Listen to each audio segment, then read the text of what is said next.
भारतीय क्रिकेट को एक नया युवा सितारा मिल चुका है। 15 साल की उम्र में वैभव सूर्यवंशी ने आईपीएल 2026 में ऐसा प्रदर्शन किया कि पूरा क्रिकेट जगत उनकी चर्चा करने लगा। बिहार के एक छोटे से गांव से निकलकर आईपीएल में रिकॉर्ड बनाने तक का उनका सफर संघर्ष, मेहनत और प्रतिभा की कहानी है। वैभव सूर्यवंशी का जन्म 27 मार्च 2011 को बिहार के समस्तीपुर जिले के ताजपुर क्षेत्र में हुआ। उन्होंने बहुत छोटी उम्र में ही क्रिकेट खेलना शुरू कर दिया था। बताया जाता है कि वह महज 4 साल की उम्र से ही बल्ला पकड़ने लगे थे और बाद में अकादमी में जाकर ट्रेनिंग लेकर अपने खेल को निखारा। वैभव के क्रिकेट करियर में उनके परिवार का बहुत बड़ा योगदान रहा। उनके पिता ने इस शुरुआती दिनों में खुद ट्रेनिंग कराई और बेहतर सुविधाओं के लिए लंबी दूर तक उन्हें ले जाते थे। लगातार अभ्यास और परिवार के सहयोग ने उन्हें कम उम्र में बड़ी पहचान दिलाई। वैभव ने कम उम्र में ही कई रिकॉर्ड अपने नाम कर लिए। महज 13 साल की उम्र में राजस्थान रॉयल्स द्वारा खरीदे जाने पर वह आईपीएल के इतिहास में कॉन्ट्रैक्ट पाने वाले, मैच खेलने वाले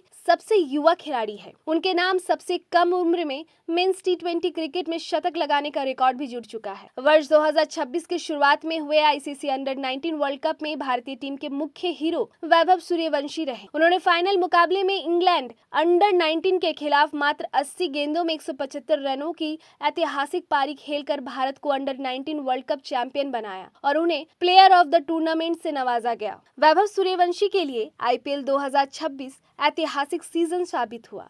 उन्होंने 16 मैचों में 776 रन बनाए, 72 छक्के लगाए और ऑरेंज कैप जीत ली। इसके साथ ही उन्हें मोस्ट वैल्यूएबल प्लेयर का सम्मान भी मिला।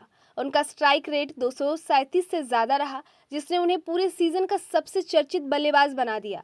वो आईपीएल के इतिहास में ऑरेंज कैप जीतने वाले दुनिया के सबसे युवा खिलाड़ी बने हैं। आईपीएल में धमाकेदार प्रदर्शन के बाद अब क्रिकेट जगत में उनके टीम इंडिया डेब्यू की भी चर्चा तेज हो गई है। कई विशेषज्ञ उनके भविष्य को उज्जवल मान रहे हैं। हालांकि कुछ पूर्व खिलाड़ियों ने कम उम्र को देखते हुए उन्हें धैर्य रखने की सलाह दी है। आईपीएल 2026 सीजन में उनके धमाकेदार प्रदर्शन की वजह से आईआईएम इंदौर उनकी सफलता और माइंडसेट पर एक विशेष केस स्टडी भी करने जा रहा है।